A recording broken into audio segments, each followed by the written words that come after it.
और चलिए अब सरदार शहर की बात कर लेते हैं। उपचुनाव वहां पर भी और उसको लेकर भी अपडेट आपको देते हैं कि किस तरह से सरदार शहर विधानसभा उपचुनाव की मतगणना से ये बड़ी खबर आपको दे रहे हैं। कांग्रेस के अनिल शर्मा सरदार शहर के अगले सरदार होंगे, क्योंकि लगातार वो आगे बढ़त बनाए हुए हैं। सीएम अशोक गहलोत की नीतियों पर लगी जनता की मोहर, क्योंकि लगातार आपने देखा भी होगा कि जिस तरह से अशोक गहलोत पहुंचे थे, उन्होंने भी जो है अनिल शर्मा के लिए प्रचार प्रसार किया था और इसलिए अब अनिल शर्मा जो है वो आगे बढ़त बनाते हुए नजर आ रहे हैं। ये भी कहा गया कि सहानुभूति कार्ड जो है वहां पर होता है, उपचुनाव में होता है और ऐसी ही तस्वीरें जो है अब नजर आ रही हैं। हालांकि जो दूसरी और तीसरी नंबर पे बात थी, सबसे ज्यादा उस पर ही नजरें टिकी थी, बीजेपी या फिर आरएलपी, और बीजेपी फिलहाल बढ़त बनाती हुई नजर आ रही है। और सरदार शहर की बात कर लेते हैं, क्या कुछ अपडेट है लगातार देते हैं। लक्ष्मण राघव हमारे साथ जुड़ गए हैं। लक्ष्मण, क्या कुछ अपडेट?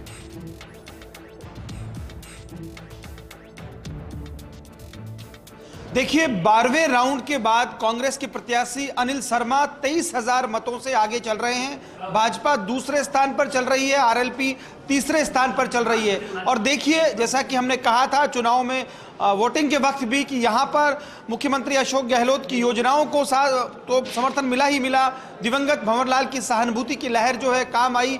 और साथ में एक बड़ी चीज ये नजर आई कि आरएलपी ने जो ध्रुवीकरण किया, तो भाजपा के प्रदेशाध्यक्ष भले ही किसान थे लेकिन वो उन वोटों को नहीं बचा पाए। दूसरी तरफ कांग्रेस में इस विशेष जाति के वोट उतने नहीं दरके, तो कांग्रेस को दोहरा फायदा रहा, उसके वोट आरएलपी को चले गए जो बीजेपी को जाने थे। तो इस तरह से अगर हम बात को समझने की कोशिश करें तो यहां पर एक तरह से कहा जा सकता है कि अशोक गहलोत मुख्यमंत्री की अगुवाई के साथ साथ गोविंद सिंह डोटासरा जो पीसीसी चीफ हैं, कहीं ना कहीं ये जोड़ी जिताऊ जोड़ी बनकर उभरी है बाई इलेक्शंस में। हमारे साथ तमाम लोग, इनसे हम समझ लेते हैं। 23,000 की लीड अब तो निर्णायक जीत की तरफ है। हाँ, 23,000 की लीड है 12 राउंड तक, और ये लीड आगे बढ़ती जाएगी।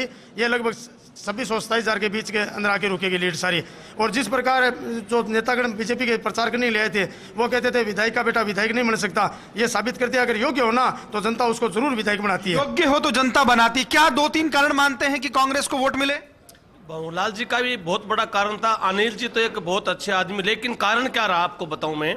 या 3 राजस्थान के मुख्यमंत्री के जो उम्मीदवार बने घूम रहे थे, वो चुनाव लड़ रहे थे, लेकिन अनिल जी का कमाल ये रहा कि 3 मुख्यमंत्री जो बनने जा रहे हैं बीजेपी को, उनको धराशायी करके और लगभग तौर पर निश्चित कोर वोटर क्या सोचता है, क्या लगता है, शहर में भी कांग्रेस पहली बार ठीक ठाक टक्कर देती नजर आई? नहीं, पिछली बार भी कांग्रेस 5,500 वोट शहर से आगे थी और अब उससे भी ज्यादा वोटों से आगे अच्छी रही है। हमारे अनिल जी और भंवरलाल जी के नेतृत्व में राजकरण जी चौधरी चेयरमैन साहब ने बहुत अच्छा काम किया। क्या लगता है, यूथ का वोट जो बार बार कही जा रही थी और इस बार कोशिश की गई थी, मुख्यमंत्री ने बहुत बातें की थी, यूथ का वोट भी मिला अगर इसको हम समझे तो? देखिए, अनिल जी शर्मा यूथ हैं और जिस प्रकार से मुख्यमंत्री जी ने 2 सभाएं की, गोविंद सिंह जी डोटासरा ने गांव-गांव घूमे और उनके साथ साथ में धर्मेंद्र सिंह जी राठौड़ हैं, आपके और भी बहुत से नेतागण थे, तो उनको सबको मिला करके कार्यकर्ताओं की, नेताओं की, कांग्रेस की मेहनत का एकजुट नजर आई, कहीं ना कहीं उसका फायदा मिला। बिल्कुल, कांग्रेस हमेशा ही एकजुट है और हमारे राष्ट्रीय नेता राहुल गांधी जी न केवल पार्टी को जोड़ रहे, पूरे भारत को जोड़ रहे हैं और वो अभियान अब राजस्थान में भी आ चुका है। तो देखिए, कहा जा सकता है कि भारत जोड़ो यात्रा के बीच कहीं ना कहीं कांग्रेस के लिए एक अच्छी खबर, बड़ी खबर कि सरदार शहर में एक तरह से निर्णायक मत जो है उन्होंने हासिल कर लिए हैं। 23,000 से अधिक मतों से कांग्रेस के अनिल शर्मा आगे चल रहे हैं। मैं आपको बता दूं, 7 बार अनिल शर्मा के पिता भंवरलाल शर्मा विधायक रहे, यानी अब 8वीं बार भंवरलाल शर्मा की लेगेसी पर ही यहां की जनता ने मोहर लगाई है। कांग्रेस यहां पर हैट्रिक कर रही है इस बाई इलेक्शन में जीत के साथ। जी लक्ष्मण, अगर बात की जाए आरएलपी की, आरएलपी से नुकसान किसको हुआ? क्योंकि अगर देखें सरदार शहर में तो जाट वोटर है सबसे ज्यादा, ब्राह्मण है, उसके बाद जैन माना जाता है, तीनों प्रत्याशी उतरे हुए हैं। चाहे फिर आप सहानुभूति कार्ड के लिए बात कर लेते हैं, आरएलपी जाट प्रत्याशी उतारता है, किसको ज्यादा नुकसान उसने दिया है?